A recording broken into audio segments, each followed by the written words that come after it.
Hi, my name is Meg Day.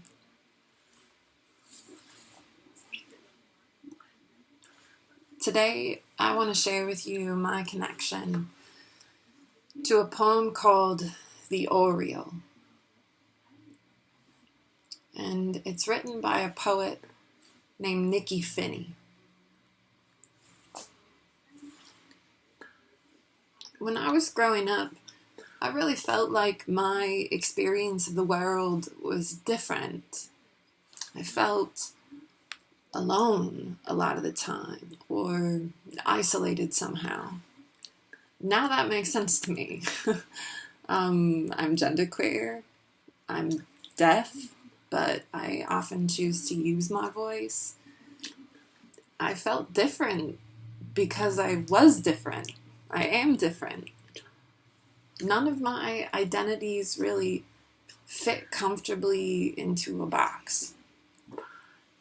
But around the time I was 14 or 15, I was still searching for myself. I couldn't find the pride in who I was just yet. I didn't understand myself, how I fit into the world.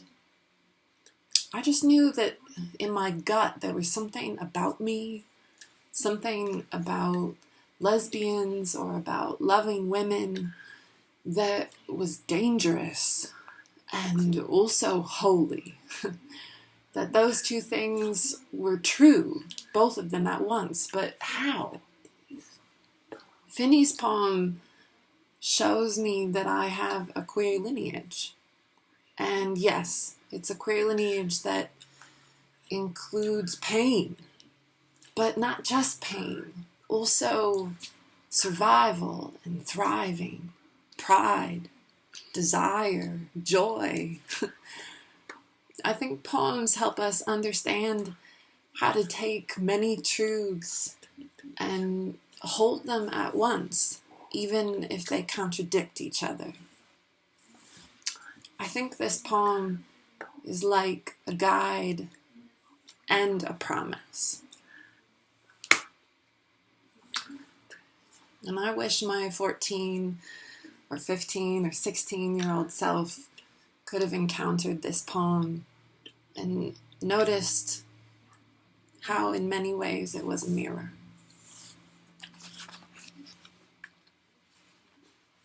The Aureole by Nikky Finney. I stop my hand midair. If I touch her there, everything about me will be true. The new world discovered without pick or X.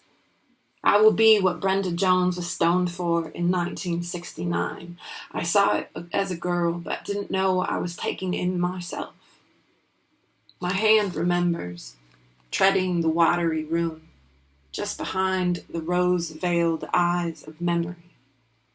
Alone in the yard, tucked beneath the hood of her car, lucky clover all about her feet, green tea-sweet necklace for her mud pie crusty work boots. She fends off their spit and words with silent two-handed twists and turns of her socket wrench.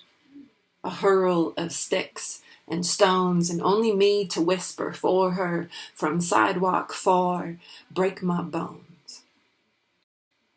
A grown woman in grease pocket overalls, inside her own sexy transmission, despite the crowding of hurled red hots, beneath the hood of her candy apple Camaro, souped, shiny, low to the ground. The stars over the Atlantic are dangling salt crystals. The room at the Seashell Inn is $20 a night. Special winter off-season rate. No one else here but us, and the night clerk, 5 floors below, alone with his cherished stick of Spider-Man. My lips are red snails in a primal search for every constellation hiding in the sky of your body. My hand waits for permission, for my life to agree to be changed forever. Can Captain Night Clerk hear my fingers tambourining you there on the moon? Won't he soon climb the stairs and bam, on the hood of this car? You are a woman with film reels for eyes. Years of long talking have brought us to the land of the body. Our skin is one endless prayer bead of brown. If my hand ever lands, I will fly past dreaming Australian aborigines.